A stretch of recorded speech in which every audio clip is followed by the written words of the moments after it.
You know, they wanted me to ask you, who is Doug Wamble? Yeah, right. Because that's always a fantastic question.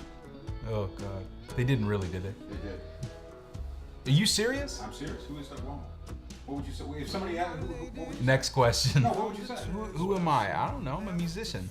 I was born in Clarksville, Tennessee, and I moved to Memphis when I was 2.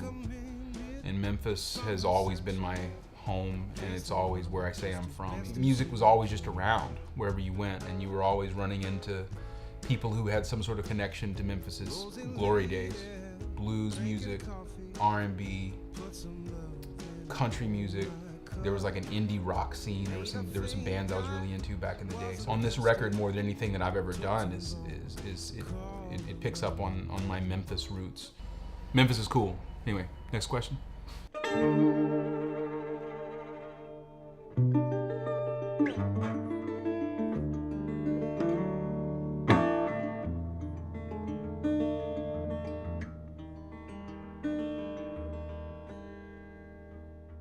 You said your parents played?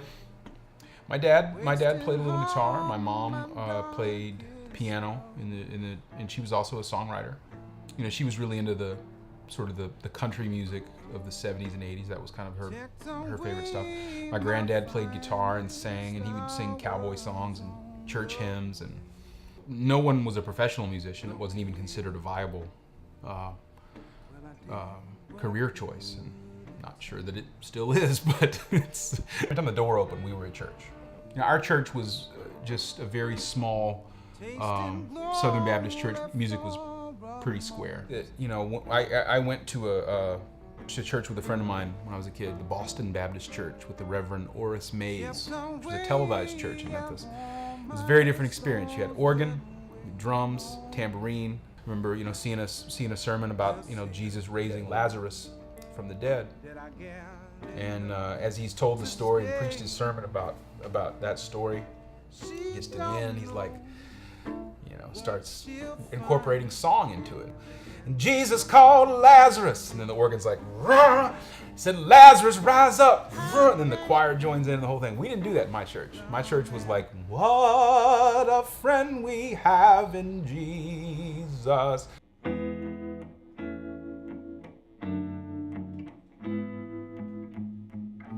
Further on is where I'm living.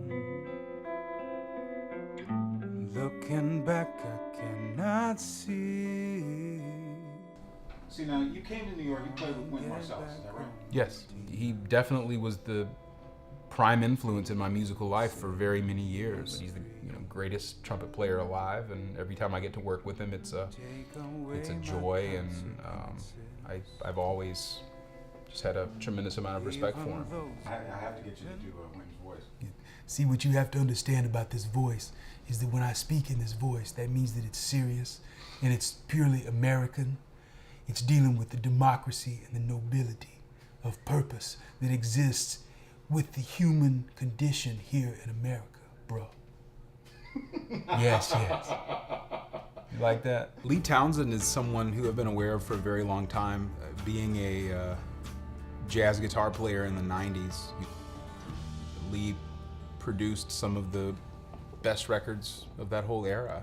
We just started talking a little bit about what was going on with me career-wise, and he expressed an interest in working with me as a producer. And then from there, it got to, you know, he helped me find a label, and that's kind of how the process started. We have a great rapport. I have limitless trust in him. And he's done so many great things that you can't really argue with him, you know. I was laid up in bed with a couple of knee operations, and I also had a son. Sitting at home a lot, I just started writing songs, and a lot of them I didn't even necessarily think were going to be used by me. I was just sort of writing them to write. I think the songs are definitely more personal than the songs that I'd written on my previous 2 records. I think they had, some of them were personal, but I think there were some political sort of songs, and this didn't really have any of that this time around. It was just sort of personal experience and sort of universal themes of that I relate to just as a human. So, gosh, that sounds terrible. But you can't fake it, you know. You can have people who sing with amazing technique or people who play the guitar with flawless technique. I mean, you can have both. John Coltrane had a tremendous amount of technique on his instrument, but he also had a complete humanity and a connectedness that all the technical stuff was great because it allowed him to express, but he still had something behind it. And Aretha Franklin, you know, who could sing like Aretha? You know, nobody can sing like Aretha. She has this thing in her voice that she can just go and say all these things. But ultimately, it's about how you connect with people. For me, it's just about showing love. You know, show that you love what you do.